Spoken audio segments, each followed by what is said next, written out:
How you doing, boys? Gabriel Lifting Cake here, and I'm just here to give you a bit of a rundown on tips and tricks for Season 4 and leveling during your 1 to 70 experience. I know it's not fun, well, for some people it's not fun, but nevertheless it's going to be done, and it's going to take you about 4 to 6 hours depending on how efficient you are.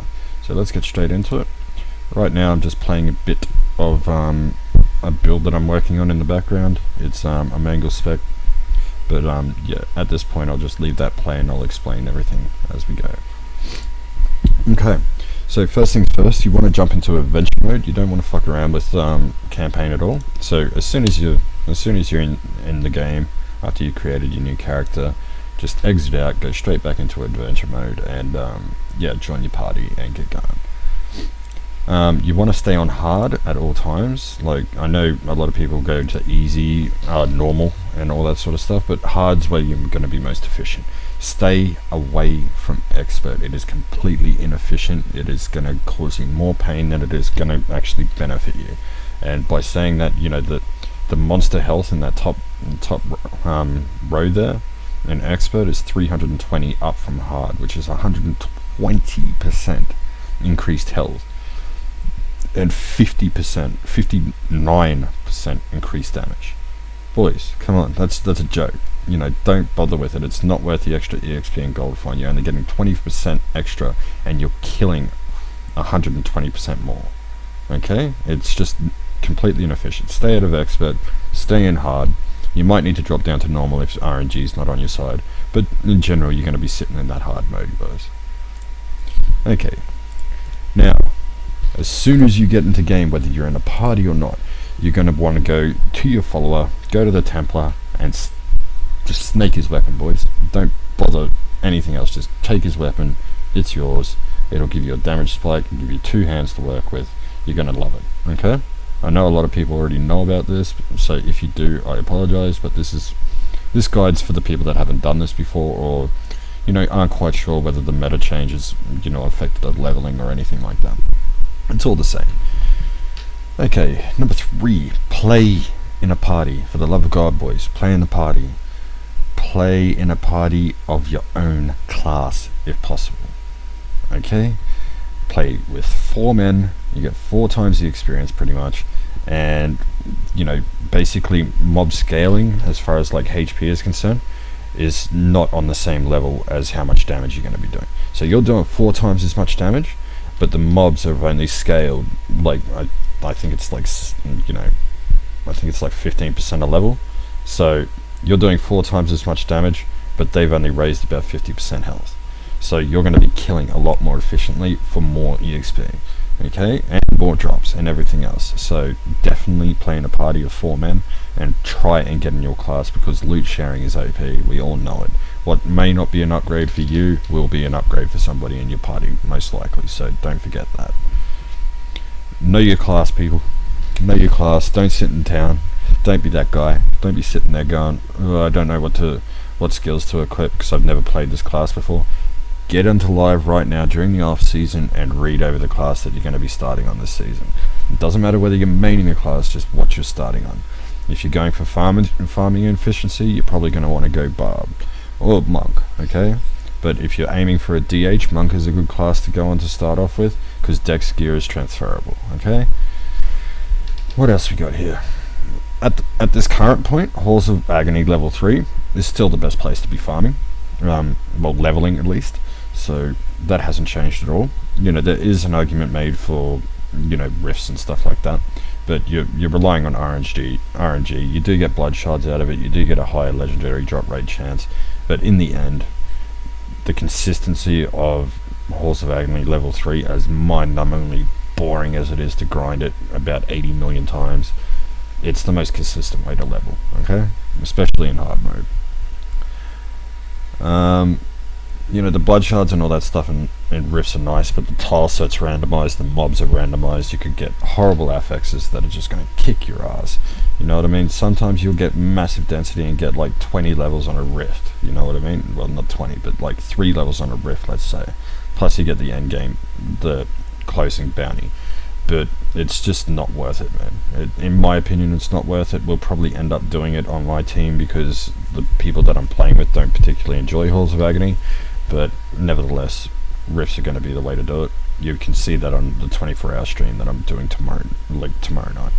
So be sure to be there. I'll put a link down in the description for my Twitch if you want to drop by. We'll all be on Skype call and stuff like that, so you know, the people that I play with are extremely funny people, so you'll have a laugh while you're there listening to us if you're playing yourself. Okay, when you're actually clearing Halls of Agony or Rifts, only stop for density. Don't kill the stragglers, boys. Don't kill anything that doesn't contain 6 or more things in it.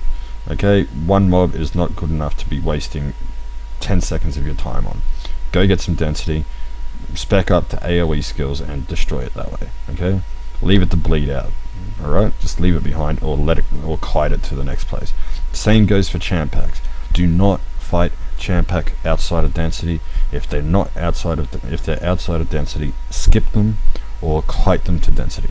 It is not worth spending 1 minute of your time killing an elite pack for, you know, a potential drop, and that's it. You know what I mean? The white mobs are what you're killing for the experience. If you manage to kill a blue or a rare pack during that time, great. If you manage to if you get the density for it, absolutely take it down while you're killing the density. Okay, it's the same thing for rifts, it's the same thing for anything else, it's the same thing for greater rifts when you're pushing. Only fight in density. If you don't have density, skip that shit. Alright. Take advantage of, you know, shared party experience, guys. If you find something like something with plus EXP on it, you know, slap that shit on. That shit gets spread among all people. You know, the same goes for cane sets and stuff like that. Cane sets or canes or Borns. You know, if one of you guys gets craftable for that at a low level, equip that shit, craft that shit. That's an extra 30%. You know what I mean? Get that on you, boys. If you have, you know, a helm with a socket, put a ruby in that. Okay, and upgrade your ruby to you know, get it to maximize your actual experience income. You know what I mean? And that goes for everybody. If you turn around and you have 4 people that get a cane's craftable, craft it, man. You can always update, you can always recraft it later on if you've got the mats for it, you know what I mean? But that 30% is just impossible to pass up. It is not worth getting a touch more damage to lose all of that EXP. Okay, your damage is coming from your weapon, not your armor. Okay, so you're maximizing your weapon damage, you're maximizing your flat damage. You're not min-maxing at this point, you know what I mean? Like when you're hitting stuff, it's gonna be your weapon doing the damage. It's not gonna be those minor little stats on your items, okay? So if you can get EXP, get it. Gear, put it on. Do not give up a helm with a socket unless it's an upgrade with a socket. Okay, it has to be an upgrade with a socket. If it doesn't have a socket, you're better off keeping that ruby in there and taking that experience. You're not going to be keeping these items. You're going to be vendoring them after you reach level 70, so don't bother trying to min-max at this point. It's just a waste of time. Okay, get as much flat damage on items as you can. So when I'm talking flat damage, I'm talking like where it says damage, you know, 1 to 120 or whatever. Okay, 1 to 9, 1 to 3. It doesn't matter. Put that stuff on you. Okay, as I said just prior to this, flat damage and your weapon damage is what's going to clear this quick. Okay, and if you get a lot of it, you can bump up that difficulty to master or something like that and reap the benefits of that flat damage. But during the start, stacking that flat damage is going to get you the best results that you can possibly hope for. At level 6 in the towns, okay, jump over to the ring vendors. Okay, they become available and they start selling rings at level 6, and what you're going to be looking for is you want flat damage and you want attack speed. Okay, if you get a ring with either of those on it, take it. Okay, everything else, Vit, Dex, don't worry about that shit. Okay, if you got main stat, that's fine. Okay, if that's all you've got on those rings, you may as well equip it. But if it's got flat damage on it, that's your bread and butter, boys. That's what's going to get you those clears quick. That's what's going to net you the most EXP. At level 10, go back to that same vendor and check for amulets. Same stats. You know what I mean? Attack speed and flat damage. Okay, that's what's going to clear. Just keep that flat damage coming on. Keep a socket on your helm. Put ruby in it. And if you get a socket on your weapon, put a ruby in that too. Flat damage. Maximize that flat damage. Okay, at level 12, do a boss act bounty. Okay, so like if you're in Act 1 doing Halls of Agony level 3, go do the Crusader King if you get him on an act boss. That chest at the end of there drops yellows, boys, and that will gear you up and get you ready to go. That can even get you rift ready if you want to do rifts. Okay, like for us, what we'll probably be doing is doing Halls of Agony level 3 till about level 10, and when we go hit the Crusader King and get all yellows on ours, so we'll do it once, twice, maybe even 3 times just to get all yellows, and then we'll go rift. Okay, you'll get blood shards and all that sort of stuff. You don't have to do it, but like if you're going to stick in Halls of Agony, still do it because you'll get faster clear times, boys. Okay, due to the changes in the crafting system right now, all mats are universal, so you've got no more of like the fiery brimstone things or anything like that. They're all crystals, they're all dust, and they're all reusable parts now, and they start being dismantled to them from level 1. So you want to keep those. If you're not using the items that you pick up, and you should be picking up your items, if you're not using them, you salvage those. Okay, if you're not going to use them, if nobody else in the party is going to use them, you salvage them and you get those mats. Okay, because when that level 70 comes around, those are gonna be beautiful, boys. You'll be crafting level 70 gear straight out and doing T1 straight away. Okay, as I said before, helm, ruby, socket. Okay, do that. Same goes for every party member. All that EXP will just spread across the whole party, and every single one of you will be reaping the benefits of that. Okay, same with weapons. Do that shit. Just remember this, boys, as well. When it comes to crafting and stuff like that, you're going to want to make sure that you level your blacksmith up, you know, beyond your level range, okay? Because you can still roll those, and you can get lucky and get, you know, you might even craft something that's got a, you know, a minor level, like a level, reduced level requirement as a secondary. And if you get something like that, you could be potentially using a level 60 weapon at level 52.